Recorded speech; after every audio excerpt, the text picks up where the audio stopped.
Welcome to the AI for Oklahoma Classrooms podcast, a production of the Oklahoma State Department of Education's Office of AI and Digital Learning. I'm your host, Dr. Karen Leonard.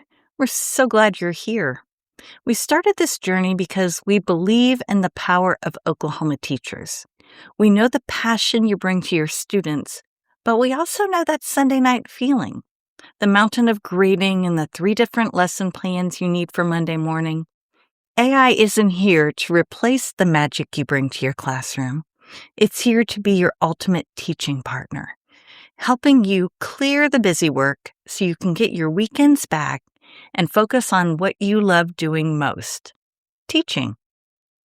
Over the last few episodes, we've talked about the what and why of data privacy. Today, we're getting into the how.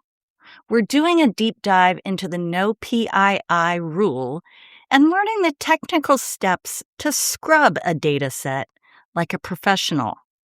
This ensures you can benefit from AI-driven insights while keeping student privacy locked down tight.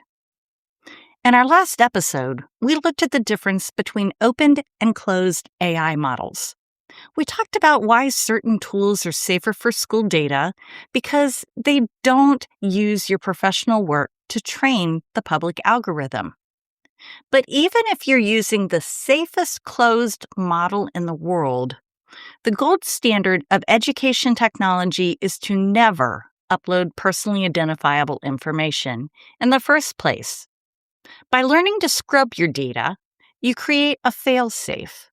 If the information isn't there, it can't be leaked, shared, or misused. But before we scrub it, we have to identify it. PII is any information that can be used on its own or with other information to identify, contact, or locate a single person. In Oklahoma classrooms, this usually includes direct identifiers, such as student names, ID numbers, or home addresses, and indirect identifiers, such as specific combinations of birth dates, parent names, or even very specific behavioral descriptions that point to one specific child. Think of your data like a puzzle. We want to give the AI all the pieces it needs to help us, like the test scores or survey responses, while keeping the pieces that reveal the who firmly in our own pockets. Scrubbing your data doesn't have to be a technical chore. Here's the workflow your digital intern needs you to follow before you start any data analysis. First, search and replace. In your spreadsheet or document, use the Find and Replace tool to swap student names with generic labels like Student A or Learner 1. Then, you want to generalize the context. If a student wrote a long response about their specific ranch in a specific county, generalize it to a local agricultural setting. And finally, the final scan. We need to look for hidden identifiers in the margins or headers of your documents. By following this process, you protect student privacy while still gaining the ability to identify instructional gaps or classroom climate trends. The 3-step scrub is perfect for a quick, small set of data, like a single class survey. But what about when you have hundreds of student records from a department-wide benchmark, or when a seemingly innocuous detail creates a massive risk? We need to go beyond simple find and replace and talk about contextual risk. PII is often not found in direct identifiers, but in a combination of data points. For instance, a student's grade level, their specific bus route number, and the unique time they check out for an appointment might, together, be enough to identify them.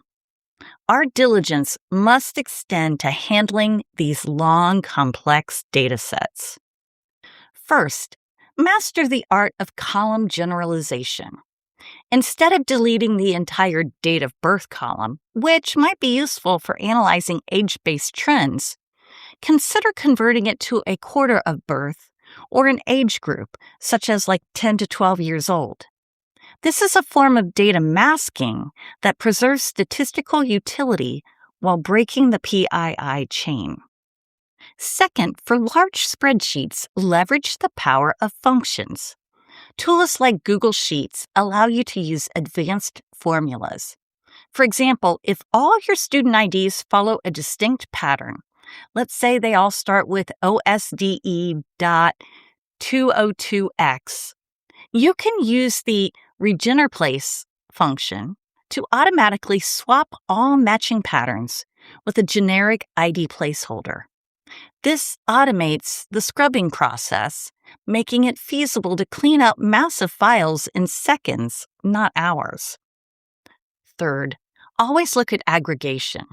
If you're analyzing qualitative data from a very small class or a specific intervention group, even if you've replaced the names, 4 or 5 specific data points might still be uniquely identifiable. The safest approach for any small group is to aggregate the data until you have a minimum group size, say a minimum of 5 or 10 students, before presenting it to AI.